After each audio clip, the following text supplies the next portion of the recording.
আসসালামু আলাইকুম আমার প্রিয় ছাত্রছাত্রীরা, তোমরা কেমন আছো? আলহামদুলিল্লাহ আমি ভালো আছি। আমি মোহাম্মদ শরাফুদ্দিন, সহকারী অধ্যাপক, হিসাব বিজ্ঞান বিভাগ, মোহাম্মদপুর কেন্দ্রীয় কলেজ, ঢাকা। আজ আমি অ্যাকাউন্টিং MBA ফাইনাল ইয়ারের মাস্টার্স ফাইনাল ইয়ারের একটি ক্লাস নেওয়ার জন্য উপস্থিত হয়েছি। আমার কোর্সের নাম হলো কর্পোরেট ফাইন্যান্সিয়াল রিপোর্টিং এবং আজকের আলোচনার বিষয় স্পেশাল রিপোর্টিং।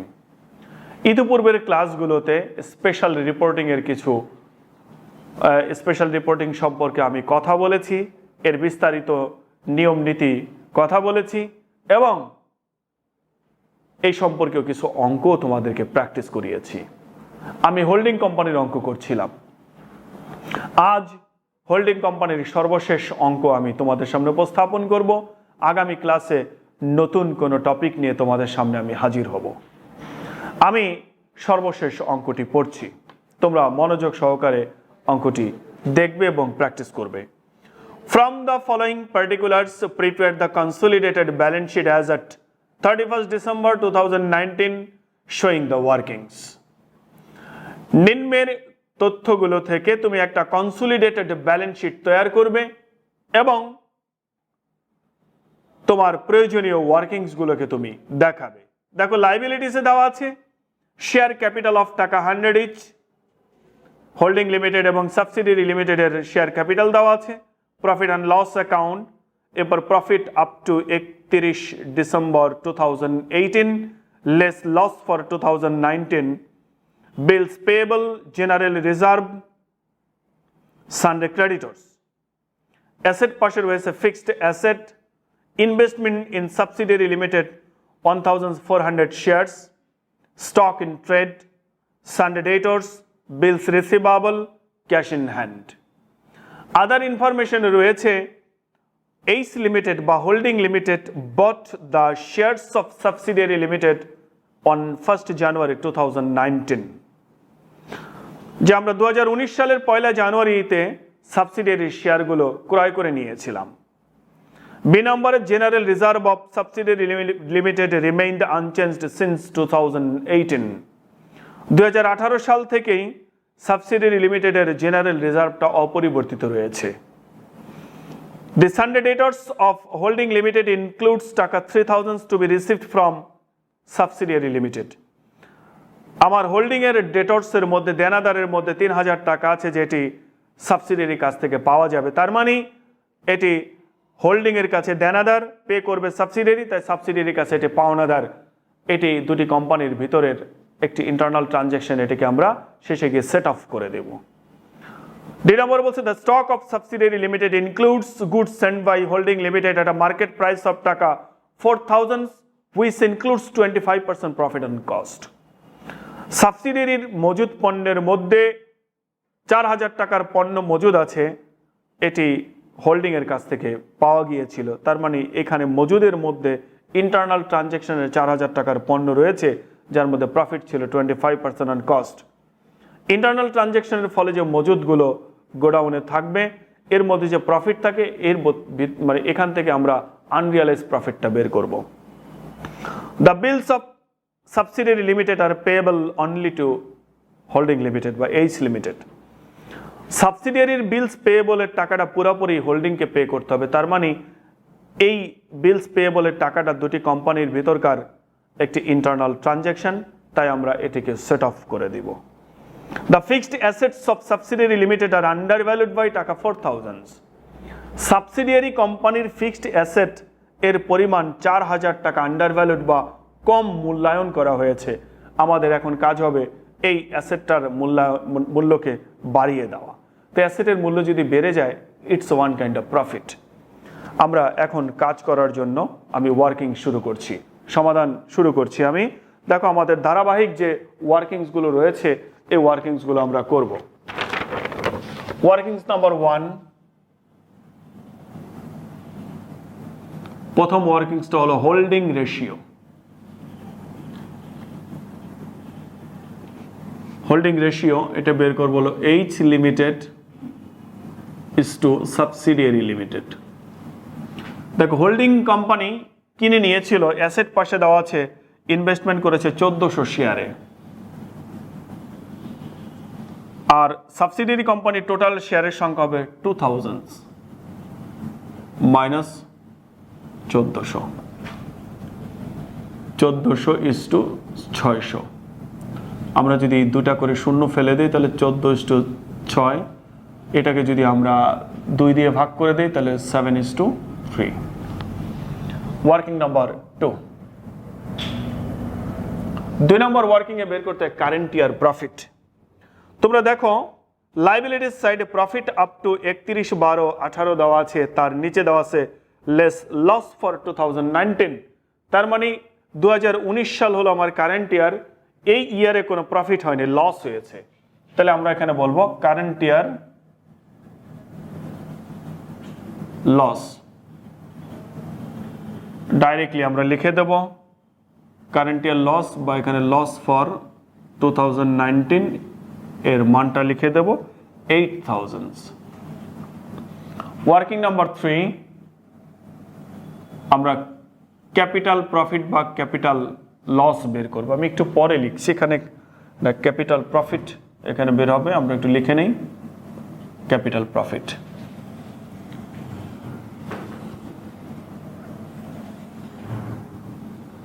যে সাবসিডিয়ারি কোম্পানিকে কিনে নেওয়ার আগের সমস্ত প্রফিটগুলোকে বলবো ক্যাপিটাল প্রফিট। তাহলে আমার এখানে দেখো প্রফিট আপ টু 31/12/18, আমরা 1 জানুয়ারিতে কিনে নিয়েছি 19 সালের আগের সমস্ত প্রফিটগুলোকে বলবো ক্যাপিটাল প্রফিট। তাহলে আমরা এখানে লিখব প্রফিট আপ টু 31/12/18, এটা 19 সালের আগের প্রফিট, তাহলে এটা ক্যাপিটাল প্রফিট 34,000। জেনারেল রিজার্ভের কথা বলা ছিল বি নম্বর সমন্বয়ে। General reserve of subsidiary limited remained unchanged since 2018, 2018 সাল থেকে এটা অপরিবর্তিত রয়েছে। জেনারেল রিজার্ভ এটিও প্রফিট থেকে তৈরি হয়, এটা যেহেতু 18 সালের জেনারেল রিজার্ভ, এটি আমাদের কেনার আগের প্রফিট, তাই এটাকে ক্যাপিটাল প্রফিট বলবো 40,000 সাবসিডিয়ারির। এবার সর্বশেষ সমন্বয়ের মধ্যে বলা ছিল ফিক্সড অ্যাসেটকে 4000 টাকা আন্ডার ভ্যালুড করা হয়েছে। তা ফিক্সড অ্যাসেটের মূল্য আমাদের এখন বাড়াই দিতে হবে, অ্যাসেটের ভ্যালু যদি বেড়ে যায় it's one kind of profit for আজ, এবং এটাকে ক্যাপিটাল প্রফিট হিসাবে গণ্য করব। তো এখানে বলবো under valuation of fixed asset, under valuation of fixed assets 4000। যদি যোগ করি তাহলে দেখো দাঁড়াবে হলো 34,000 প্লাস 40,000 প্লাস 4,000 78,000। এটাকে বলবো ক্যাপিটাল প্রফিট। ক্যাপিটাল প্রফিট, এই ক্যাপিটাল প্রফিটের টাকাটা এখন দুটি প্রতিষ্ঠানের মধ্যে ভাগ করে দেব। অতএব শেয়ার অফ এইচ লিমিটেড, দেখো এই 78,000 টাকাকে আমি ভাগ করব এই 7:3-তে, তাহলে 10 দিয়ে ভাগ করব, 7 দ্বারা গুণ করব। শেয়ার অফ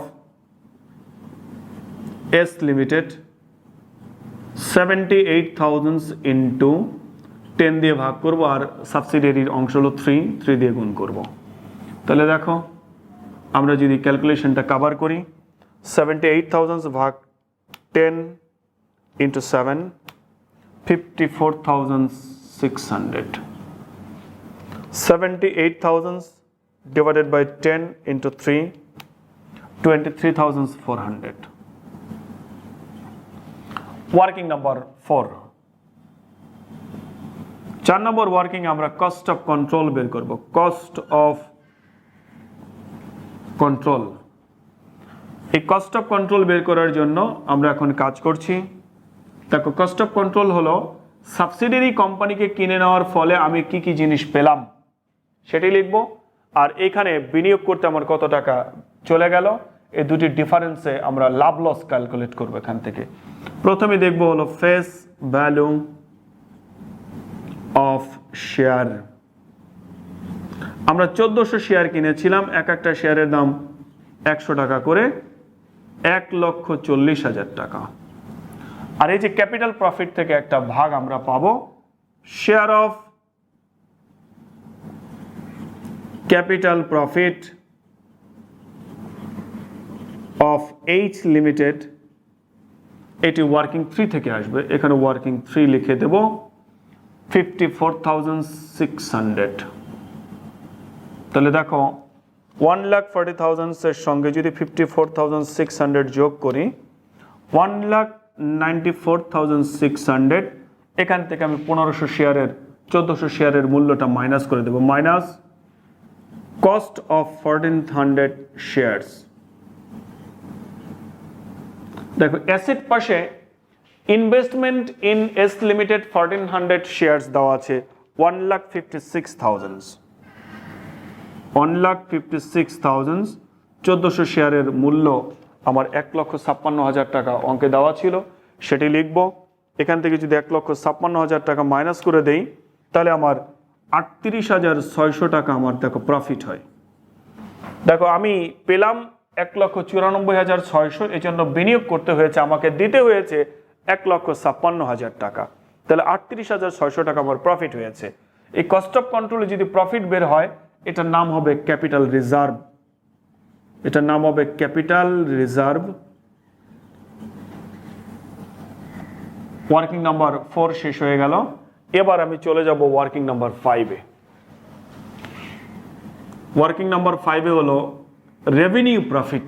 দেখো একটি বিষয় আমরা বলবো, ওয়ার্কিং 2-তে কিন্তু কারেন্ট ইয়ারের প্রফিট পাইনি, কারেন্ট ইয়ারের লস বের হয়েছে, তাই আমার রেভিনিউ প্রফিট বের হবে না, রেভিনিউ লস বের হবে। তো ওয়ার্কিং নাম্বার 5-এ লিখবো রেভিনিউ লস।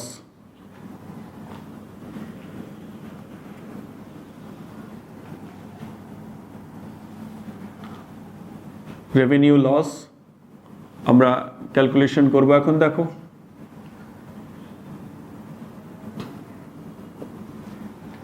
দেখো কারেন্ট ইয়ার লস আছে, আমরা সরাসরি লিখে দেব কারেন্ট ইয়ার লস ওয়ার্কিং 2, এখানে 8,000 টাকা। আর কোনো আইটেম নেই, তাই এটাকে টান দিয়ে লিখে নিচে লিখে দেব রেভিনিউ লস।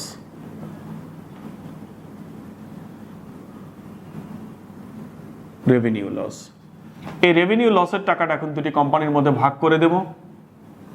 অতএব শেয়ার অফ এইচ লিমিটেড, তবে 8,000 টাকাকে আমরা ওই 7:3 এই অনুপাতে ভাগ করব। যোগফল 10, 7, share of S limited 8,000 into 3,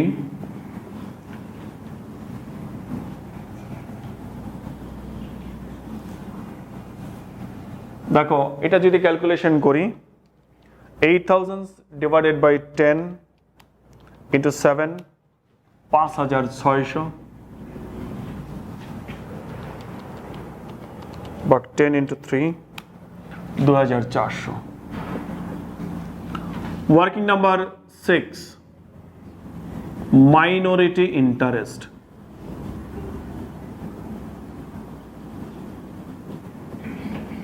আবার একটি ছক করে নেব মাইনরিটি ইন্টারেস্ট বের করার জন্য।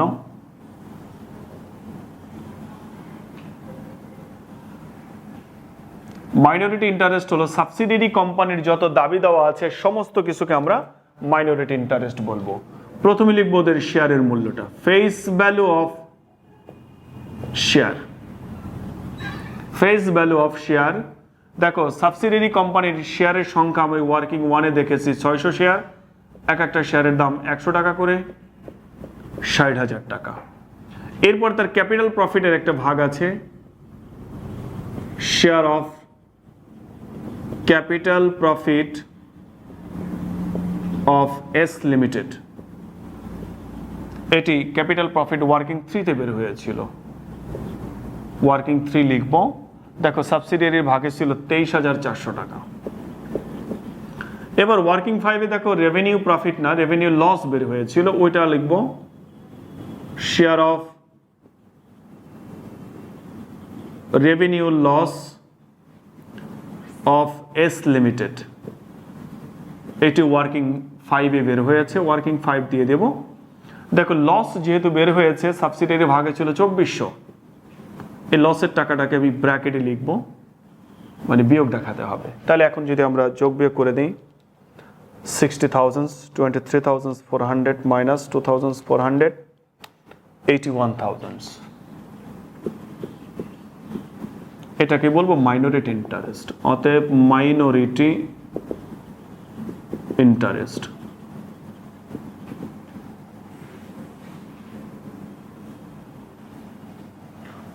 দেখো working number 7, unrealised profit.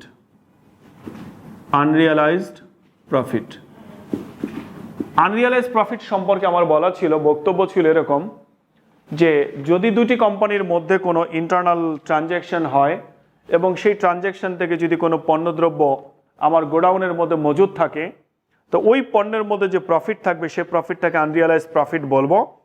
সমনে number ডিতে বলা আছে the stock of S limited includes goods sent by H limited আর মার্কেট প্রাইস অফ টাকা 4,000, যে সাবসিডিয়ারির মজুদের মধ্যে 4,000 টাকার পণ্য মজুদ আছে যেটি হোল্ডিং এর কাছ থেকে পাওয়া গিয়েছিল। তাহলে এখানে ইন্টারনাল ট্রানজ্যাকশনের মাধ্যমে পণ্যদ্রব্য রয়েছে মজুদে 4,000 টাকা মূল্যের, এবং এর মধ্যে প্রফিট আছে কতটুকু, 25% অন কস্ট।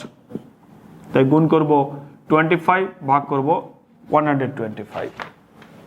তাহলে দেখো 4,000 ইন্টু 25 ডিভাইডেড বাই 125, 800 টাকা।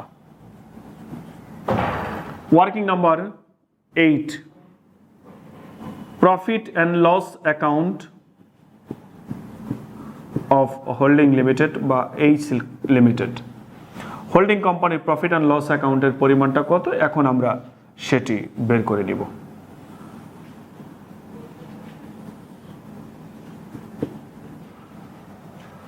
দেখো আমাদের অঙ্কের মধ্যে প্রফিট অ্যান্ড লস অ্যাকাউন্টের পরিমাণটা দিয়ে দেওয়া আছে, প্রফিট অ্যান্ড লস অ্যাকাউন্ট বা পিএল অ্যাকাউন্ট। দেখো হোল্ডিং এর প্রফিট অ্যান্ড লস অ্যাকাউন্টের পরিমাণ দেওয়া আছে 2,80,000। এরপরে রেভিনিউ লস হয়েছে, রেভিনিউ প্রফিট হয়নি, তো আমরা রেভিনিউ লসের অংশটা লিখে নেব, share of revenue loss of H limited. এই রেভিনিউ লসটা বেরোচ্ছে ওয়ার্কিং নাম্বার 5-এ, যেহেতু রেভিনিউ লস সেটি বিয়োগ দেখাতে হবে। 5,600কে আমি ব্র্যাকেট আটকায় রাখবো। তাহলে 2,80,000 মাইনাস 5,600, 2,74,400। আনরিয়ালাইজ প্রফিটটাকে আমরা আলাদা করে বিয়োগ করে দেব, মাইনাস আনরিয়ালাইজড প্রফিট, এটি ওয়ার্কিং 7-এ বের হয়েছে। ওয়ার্কিং 7-এ দেখো আনরিয়ালাইজ প্রফিট 800 টাকা বের হয়েছে। আমরা যদি 800 টাকা এখন বিয়োগ করে দেই, 2,73,600, এটি হলো আমার প্রফিট অ্যান্ড লস অ্যাকাউন্টের ব্যালেন্স দাঁড়ালো হোল্ডিং কোম্পানির। এখন আমরা ব্যালেন্স শিটটা তৈরি করে ফেলতে পারবো। আমার ওয়ার্কিংগুলো করা শেষ হলো। আমি কনসলিডেটেড ব্যালেন্স শিট তৈরি করার জন্য একটি টেবিল তৈরি করে নিচ্ছি।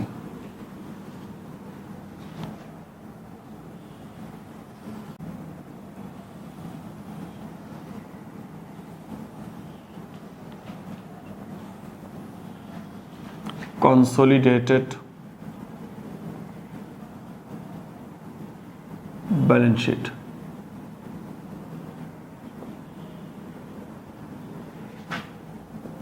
Liabilities টাকা, assets টাকা।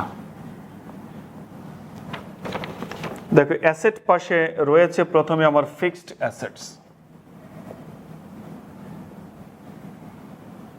ফিক্সড অ্যাসেটের পরিমাণ দেখো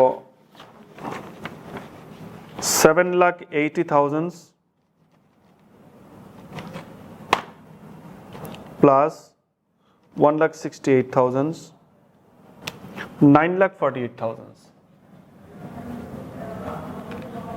প্লাস, দেখো সর্বশেষ সমন্বয় বলা ছিল ফিক্সড অ্যাসেট আন্ডার ভ্যালুড করা হয়েছিল, তো যতটুকু আন্ডার ভ্যালুয়েশন ছিল ওটা এখন বাড়িয়ে দিয়ে আমার প্রপার ভ্যালুয়েশন করতে হবে। এখন আন্ডার ভ্যালুয়েশন ছিল 4,000, আমরা যদি 4,000 টাকা অ্যাড করে দেই 9,52,000। এরপরে ইনভেস্টমেন্ট ইন এস লিমিটেডের টাকাটা অলরেডি কস্ট অফ কন্ট্রোলে আমরা মাইনাস করে দিয়েছি, এটি আর লিখতে হবে না। স্টক, দেখো স্টকের পরিমাণ আছে 3,90,000, দুটি যোগ করলে 3,90,000 টাকা। এখান থেকে আনরিয়ালাইজ প্রফিটটা আমরা মাইনাস করে দেব, মাইনাস আনরিয়ালাইজড প্রফিট, এটি ওয়ার্কিং 7-এ বের হয়েছে কত? 800 টাকা। তো 3,90,000 থেকে যদি 800 মাইনাস করে দিই তাহলে 3,89,200। এরপর হলো ডেটর্সের পরিমাণটা হলো দুটার যোগফল 1,30,000 প্লাস 10,000, 1,40,000 মাইনাস করে দেবো। এখানে ইন্টারনাল একটি ট্রানজ্যাকশন রয়েছে, সি নাম্বারে 3,000 টাকা, ওইটিকে সেট অফ করে দেব। এটি নিয়ে কথা বলেছিলাম, দেনাদারের মধ্যে 3,000 টাকা অন্তর্ভুক্ত আছে যেটি সাবসিডিয়ারির কাছ থেকে পাওয়া যাবে, তাই এটা ইন্টারনাল ট্রানজ্যাকশন, এখানে আমরা সেট অফ করে দেব। 1,40,000 থেকে যদি 3,000 বিয়োগ করে দিই 1,37,000। বিলস রিসিভাবল, দেখো বিলস রিসিভাবলের পরিমাণ হলো 10,000। এর ব্যাপারে একটি সমন্বয় বলা ছিল, ই নাম্বার সমন্বয়, the bills of S limited are payable only to H limited. সাবসিডিয়ারির যে বিলস পেয়েবল আছে এটা পুরাটাই হোল্ডিংকে পে করতে হবে। তার মানে এই বিলস পেয়েবলের টাকাটা ইন্টারনাল ট্রানজ্যাকশন, একজনের জন্য বিলস পেয়েবল আর আরেকজনের জন্য হবে এটা বিলস রিসিভাবল। তো বিলস পেয়েবল ছিল 6,000 টাকা, এটা ইন্টারনাল ট্রানজ্যাকশন, এটিকে আমরা সেট অফ করে দেব, বাতিল করে দেব। 6,000 বিয়োগ করে দিলে 4,000। ক্যাশ ইন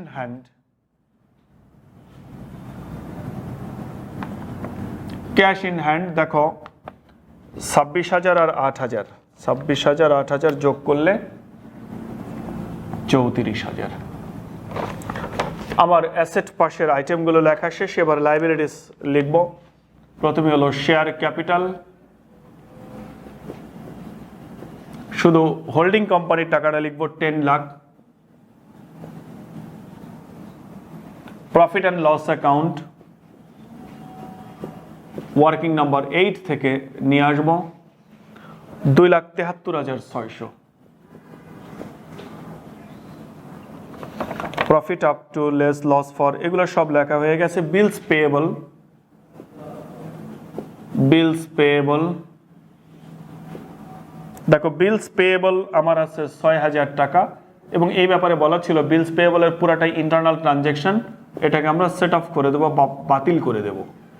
6,000 টাকাই আমি এখানে বাতিল করে দেব, সেট অফ করে দিলে আমার কোনো কিছুই থাকবে না, ব্ল্যাঙ্ক। জেনারেল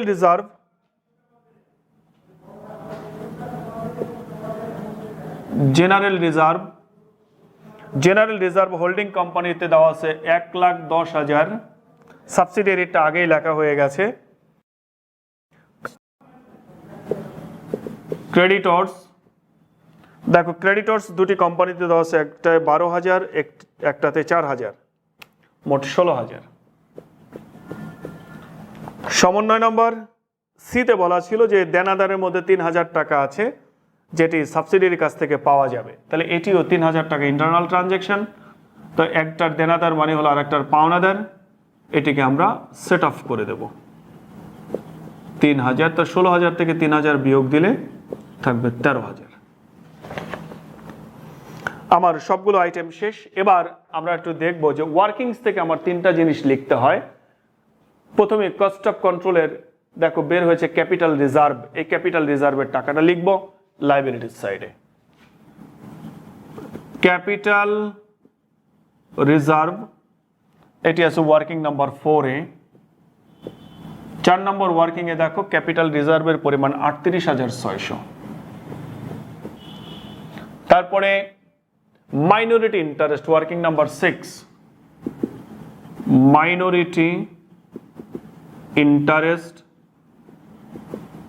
মাইনরিটি ইন্টারেস্টের পরিমাণ ওয়ার্কিং নাম্বার 6 আমরা পেলাম 81,000।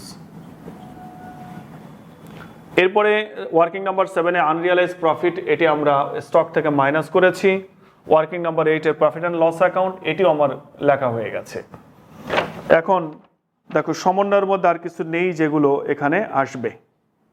অ্যাসেট আন্ডার ভ্যালুড ছিল, এটা আমরা যোগ করে দিয়েছি আন্ডার ভ্যালুয়েশনটা। এখন যদি দুই সাইড যোগ করি আমার দৃঢ় বিশ্বাস অঙ্ক মিলে যাবে। এবার যোগ করি 10 lakh plus 2,73,600 plus 1,10,000 plus 13,000 plus 38,600 plus 81,000 15,16,200 9,52,000 3,89,200 1,37,000 4,000 34,000 মিলে গেছে অঙ্ক। 15,16,200।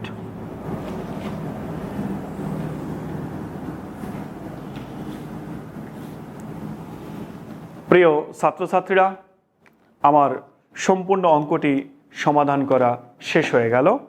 তোমরা সবাই মনোযোগ সহকারে অঙ্কটি দেখে প্র্যাকটিস করবা। আমি দৃঢ়ভাবে বিশ্বাস করি তোমরা সবাই বুঝতে পারবে। তারপরে যদি কোনো সমস্যা থাকে তোমরা আমাকে জানাবে, আমি চেষ্টা করব তোমাদের সমস্যা সমাধান করে দেওয়ার জন্য। সবাই নিরাপদে থাকবা, ভালো থাকবা। আল্লাহ হাফেজ।